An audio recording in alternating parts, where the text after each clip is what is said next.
Hi friends, family kitchen हाउसे सकलके स्वागत जानिए आमी नंदिनी। आज आपनादेर साथे शेयर करब मसाला राइसेर रेसिपि। এই রেসিপিটি এতটাই টেস্টি হয় যে আপনারা শুধু খেতে পারেন বা যে কোনো ভেজ বা ননভেজ রেসিপি এর সাথে সার্ভ করেও খেতে পারেন।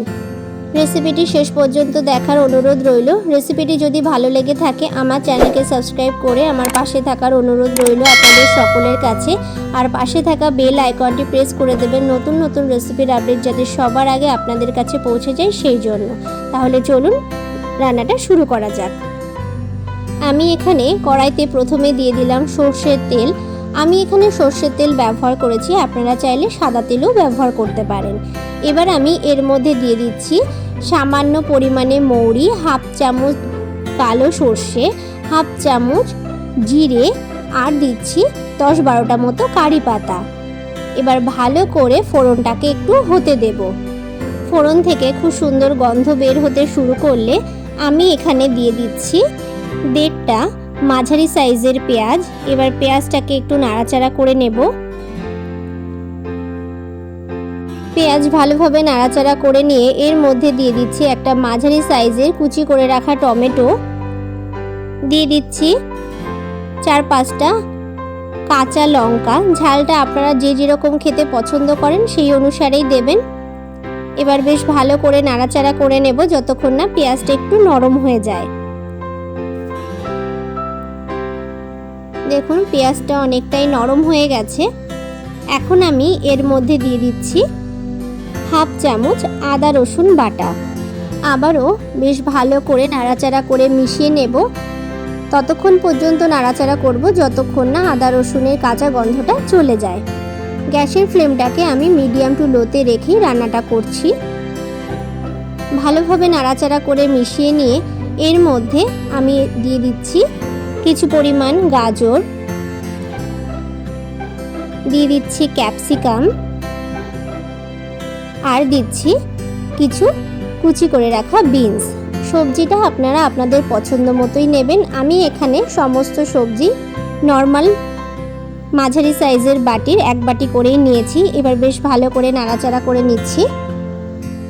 ভালো করে নাড়াচাড়া করে নিয়ে এর মধ্যে দিয়ে দিচ্ছি পরিমাণ মতো লবণ যাতে সবজিগুলো খুব তাড়াতাড়ি মজে যায়।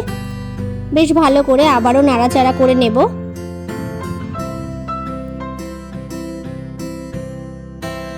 আমি এর মধ্যে দিয়ে দেব এবার এক এক করে গুঁড়ো মশলা। আমি এখানে নিয়েছি হাফ চামচ জিরের গুঁড়ো, হাফ চামচ ধনের গুঁড়ো, নিয়েছি সামান্য একটু হলুদ, হাফ চামচ কাশ্মীরি লাল লঙ্কার গুঁড়ো। এবার বেশ ভালো করে নাড়াচাড়া করে নেব যতক্ষণ না সবজিগুলো বেশ ভালোভাবে ভাজা ভাজা হয়ে যায় মশলার সাথে। দেখুন মশলার সাথে সমস্ত সবজি বেশ ভালোভাবে ভাজা ভাজা হয়ে গেছে। আমি এখানে আর কোনো তেল ব্যবহার করব না। প্রথমে যেই তেলটা দিয়েছি প্রথমেই পরিমাণ মতো তেলটা আপনাকে দিয়ে নিতে হবে। এবার আমি এর মধ্যে দিয়ে দিচ্ছি 300 গ্রাম চালের ভাত। আমি এখানে ভাতটাকে বেশ ভালোভাবে যেভাবে নর্মাল আমরা ভাত করে থাকি সেইভাবে ভাতটাকে করে নিয়ে ভালোভাবে ঠান্ডা করে ফ্রিজে 1 ঘন্টার জন্য রেখে দিয়েছিলাম। তারপর সেই ভাতটাকে আমি এখানে ব্যবহার করছি। এইভাবে ভাত ব্যবহার করলে ভাতটা একদম ঝরঝরে হবে, একটু কিন্তু দলা পাকিয়ে যাবে না। এবার আমি হাই ফ্লেমে রেখেই সবজির সাথে ভাতটাকে ভালো করে ভাজা ভাজা করে নেব। এখানে আমি আর কোনো তেল বা ঘি কিছুই ব্যবহার করব না। ভালোভাবে মিশিয়ে নিয়ে বাকি ভাতটুকু আমি এর মধ্যে মেশাবো। এইভাবে ভাত ফ্রিজে রেখে তারপরে ব্যবহার করলে যে রাইসটা তৈরি হবে সেটা কিন্তু একদমই ঝরঝরে হয়। দেখুন এবার আমি বাকি ভাতটুকু দিয়ে দেব।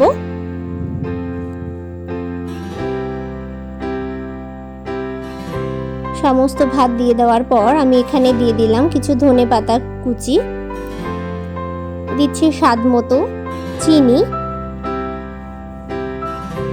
স্বাদ মতো লবণ